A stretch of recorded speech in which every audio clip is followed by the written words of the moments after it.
A shared history of silence, US and UK reactions to the Epstein files. The history of the documents surrounding Jeffrey Epstein is not merely a record of a single man's crimes, but a map of the interconnected corridors of global power. For years, these records remained under the heavy seal of the American legal system, protected by the privacy of civil litigation and the quiet discretion of the influential. But as we look back from the perspective of late February 2026, the release of these files has evolved from a series of sensational headlines into a profound study of how two of the world's most established democracies, the United Kingdom and the United States, wrestle with the ghosts of their elite class. To understand the weight of these documents, one must look first to the cold, early days of January 2024. In the Southern District of New York, Judge Loretta Preska began the process of unsealing hundreds of documents from the 2015 defamation lawsuit brought by Virginia Giuffre against Ghislaine Maxwell. This was the first major breach in the dam. The world watched as names that had long been whispered in the dark began to appear on official court letterhead. The technical reality of these files was a labyrinth of deposition transcripts, flight manifests, and frantic email exchanges. However, the reaction to these revelations followed two very different paths across the Atlantic, shaped by the distinct political architectures and cultural temperaments of each nation. In the United States, the release was immediately filtered through the prism of a highly polarized political environment.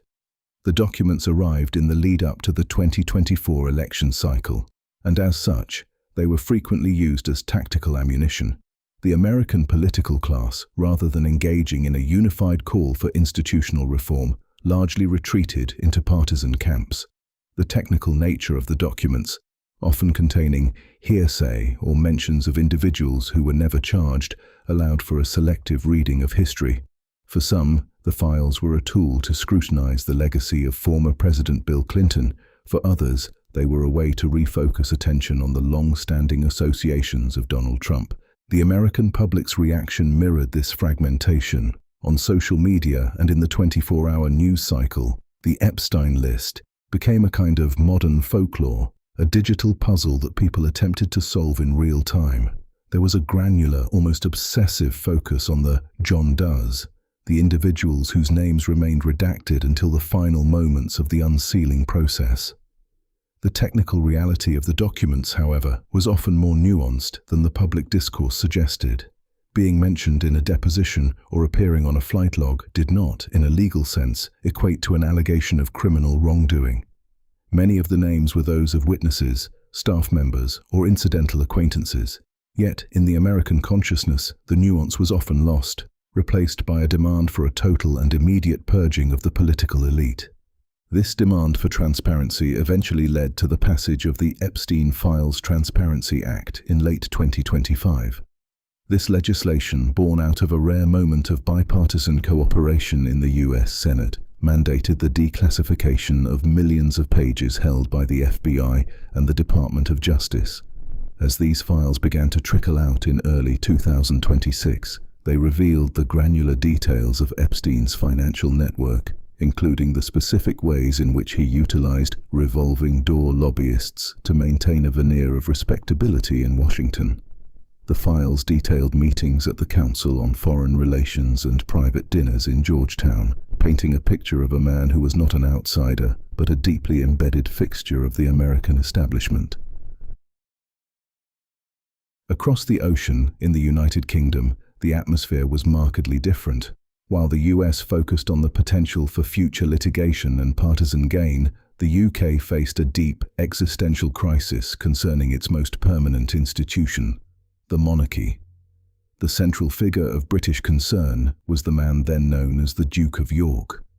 The unsealing of the Giuffre versus Maxwell files in 2024 provided the public with the granular testimony they had long sought, descriptions of the interior of London residences and the social dynamics of the inner circle that had previously been confined to tabloid speculation.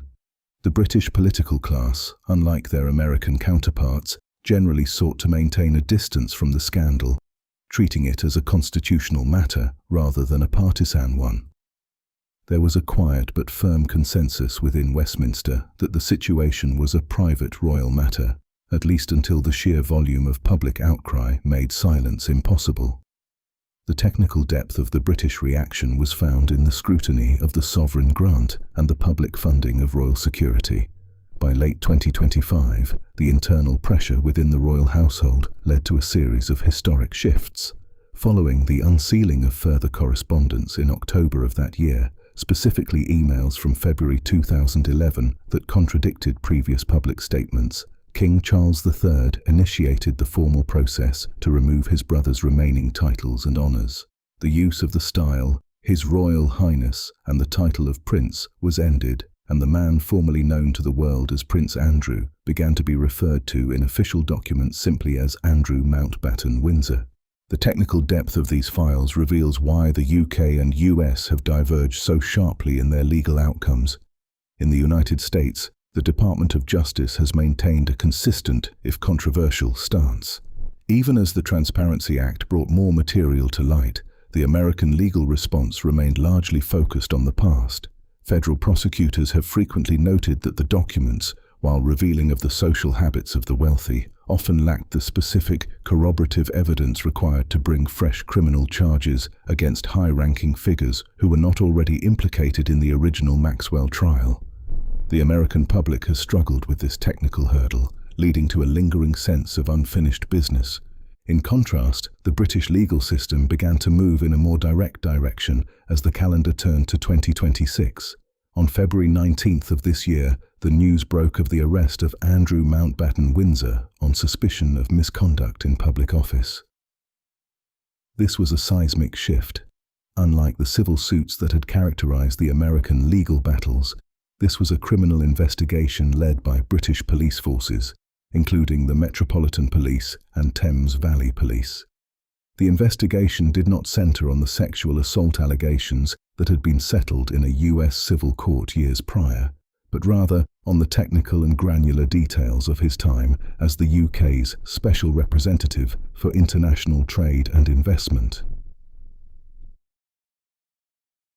The core of the UK investigation involves allegations that official, confidential government information may have been shared with Jeffrey Epstein during the period when their relationship was at its most active.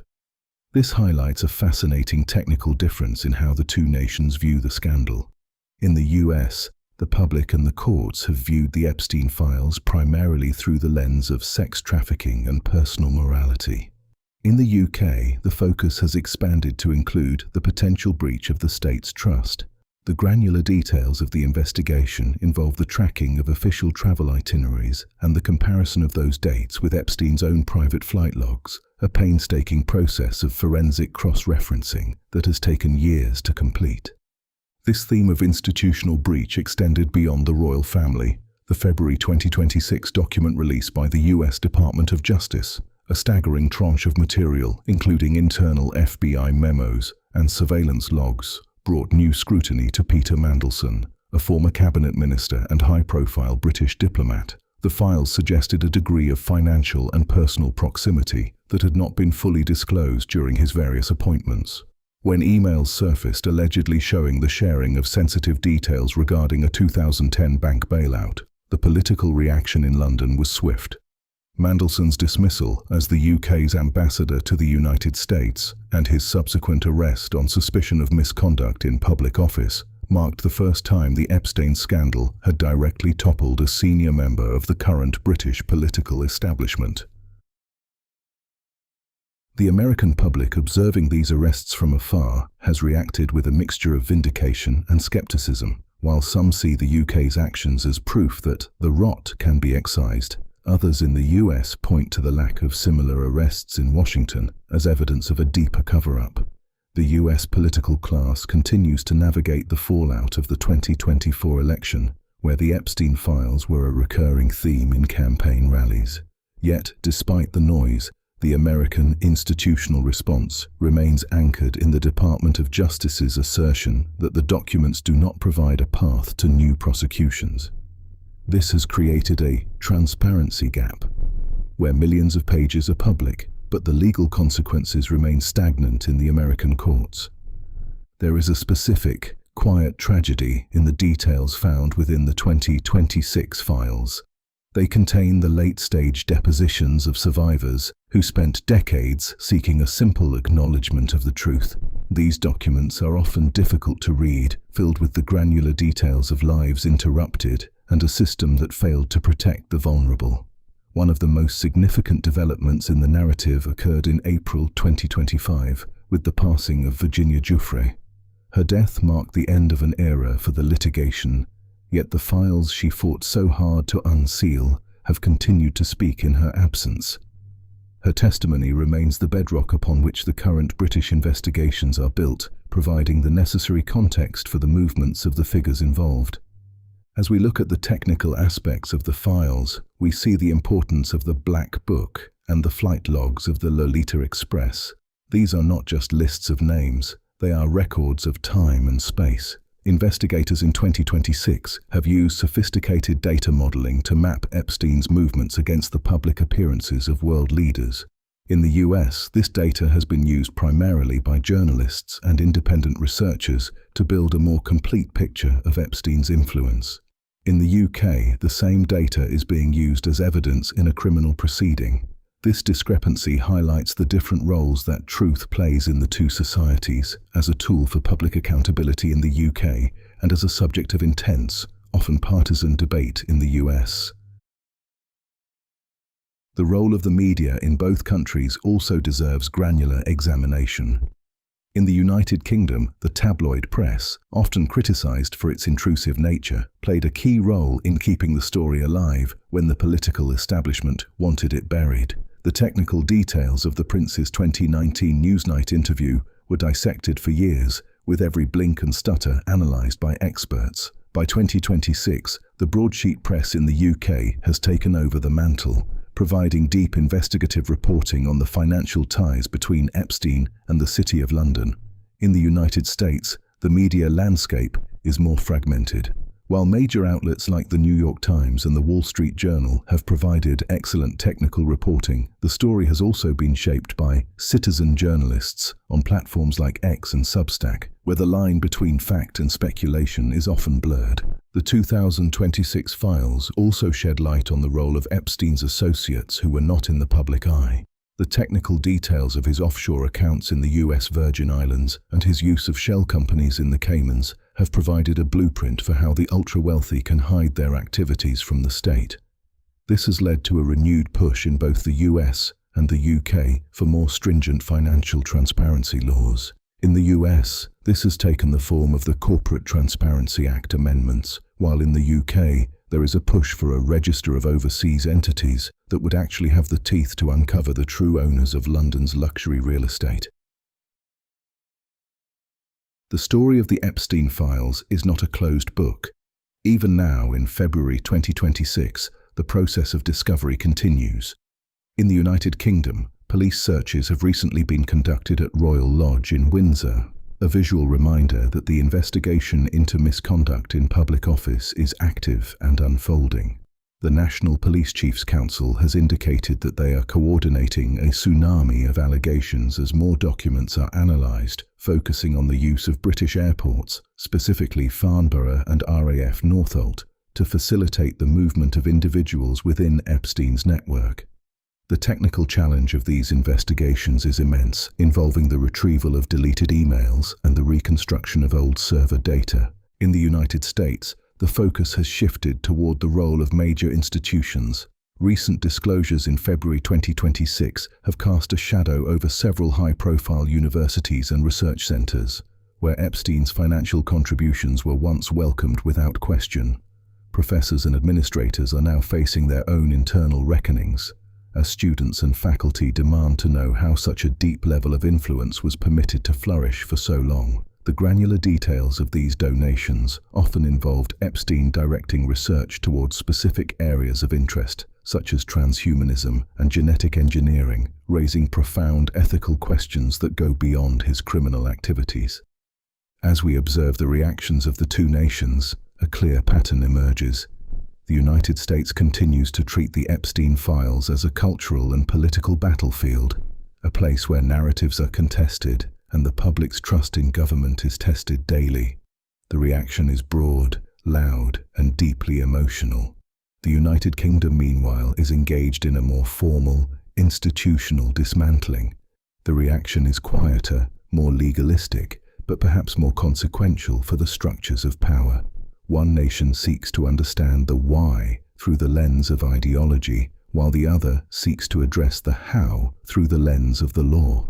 The names in the files, ranging from figures like Howard Lutnick and Leslie Wexner in the US to the highest echelons of the British peerage, ensure that this story will remain at the forefront of the public consciousness for years to come. The release of the documents was not the end of the mystery, but the beginning of a much longer, more granular phase of history.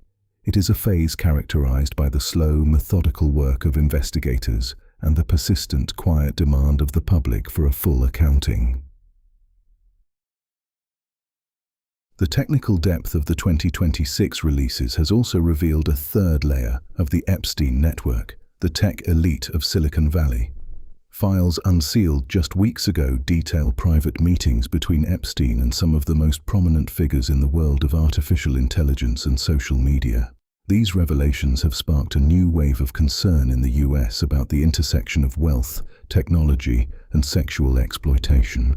In the UK, these same documents are being used to examine whether British tech startups were used as a way to launder Epstein's reputation in the eyes of the European elite. As the investigations in London continue to gather pace, and as the American public remains divided over the meaning of the millions of pages now in the public domain, the one certainty is that the story is still being written.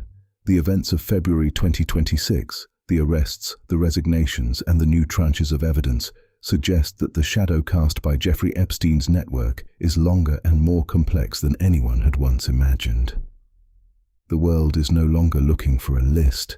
It is now looking at a mirror, reflecting the deep and often uncomfortable connections between wealth, power, and the institutions designed to protect the public.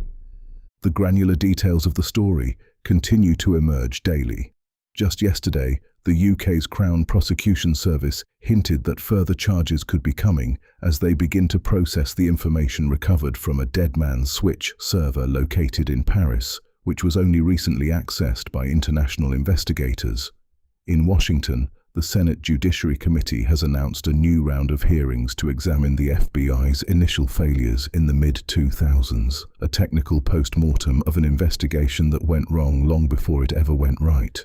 The work of understanding these files, and the people mentioned within them, continues. It is a process that requires patience, a commitment to the truth, and a willingness to look into the darkest corners of our modern world. The reactions in the UK and the US, while different in form, both reflect a shared human desire for justice and a belief that no one, regardless of their title or their wealth, is above the law. As the sun sets on this particular chapter of history, the light remains firmly fixed on the documents that started it all, unsealed at last for the world to see.